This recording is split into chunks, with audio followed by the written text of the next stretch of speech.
Well, DHS Secretary Kirstjen Nielsen says the agency is treating the border crisis with the same protocols as a major national disaster. Let's bring in our first power panel, former chief counsel for the House Judiciary Committee, Julian Epstein, president of the National Border Patrol Council, Brandon Judd, and RNC Committee chairwoman for California, Harmeet Dillon. Welcome to all of you. Good evening. Thanks, Shannon. All right, Brandon, I want to start with you. What is the truth, factually, party aside, ideology aside, about what's going on at the border? So if you look at the crisis, we have the biggest problem that the United States Border Patrol has ever faced in its history.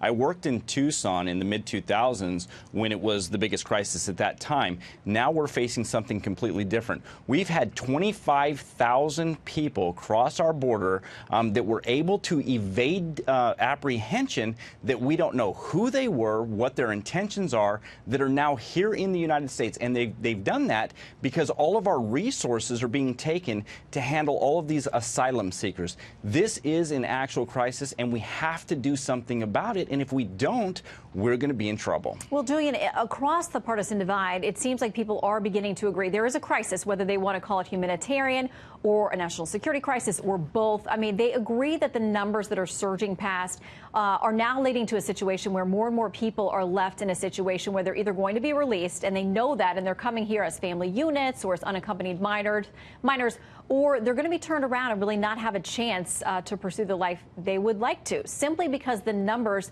you know, CBP has said it's catastrophic. They cannot handle the processing. What do you say? I think you're sticking your head in the sand if you don't agree or acknowledge that there's a crisis here. We're seeing illegal crossings increase by a factor of threefold or fourfold. So I don't think there's much debate that we are facing a crisis here. I think Secretary Nielsen's letter to Congress was a very good and compelling explanation of the crisis. I think you have to, the key question here is whether we're just going to see a bunch of chest thumping and political posturing, or we're really going to try to fix the problem. And I think fixing the problem involves first using efforts at the front line, carrots and sticks with Mexico and our Central American, who should be allies. Central America is falling into disrepair. You're seeing authoritarian leaders who are affiliating with criminal syndicates.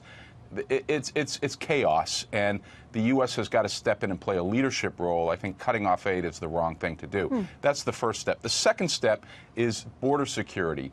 The system for processing, whether it's asylum seekers or people trying to come in under other forms, other laws in the immigration system, is completely broken.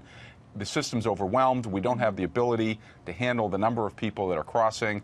We don't have the security forces. I mean, the system is in complete disrepair. Yeah. The third part of this is once people get here, what Secretary Nielsen refers to as the big suck, the incentives for Central Americans to come to the United States.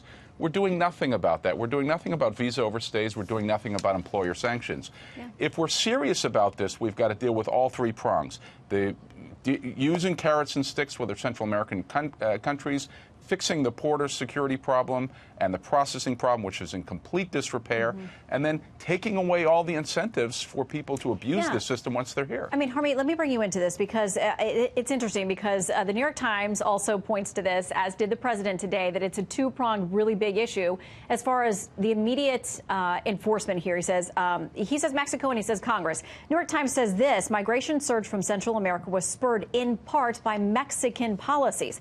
According to migrants, local officials, and migration scholars, this increase in northward migration has been partly spurred by the policies of President Andrés Manuel López Obrador of Mexico. Deportations have plummeted under his watch. Now, the president, Harmeet, tonight speaking at an event, he did say, listen, Mexico is stepping up. We're starting to see some action from them. But he's told them it is going to be really rough for you. I'm going to close down this border. He said today that security is more important to me than trade. But he also said to Congress, you got to get something done. And he says it's two-pronged. Those are the two responsible bodies.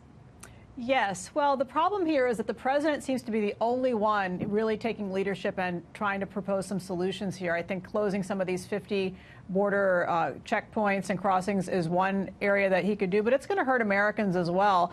What we really are not talking about here is that members of Congress on the Democratic side and some on the Republican side actually are okay turning a blind eye to this significant problem. And Democrats, quite frankly, are pandering to this voter base because they see it as a future voter base for them. So they actually don't want to stem this problem. They think it's fine, and they spend all day long, and we haven't talked about the fact that most of these candidates for president on the Democratic side are condemning what our government is doing at the border to try to keep Americans safe, and that's outrageous. And so when you have Jay Johnson, when you even have CNN commentators talking about this being a crisis and having abuses in our asylum system, we need some legal reforms of the asylum system. We need to plug those loopholes. We need to provide more human beings at the border on our border forces to take care of these people, make sure there isn't violence. We have human trafficking going on across this border. This is a really serious problem. Krista Nielsen talked tonight about the fact that there are actually gangs of people who are recycling children at the border. They bring them across with a family and then they send them back. They're like human passports. That's outrageous. Turning a blind eye to it, as our politicians are doing in Washington, is compounding human suffering on both sides of the border. Unfortunately, we're out of time on this issue, but that's something we should all be able to agree on, regardless of party or ideology, that kids should never be used or trafficked that way. We got to find some solutions. So we appeal to those who can legislate those, and that's not us. Anyway, thank you, Jen. panel. Great to have you with us. Thank you.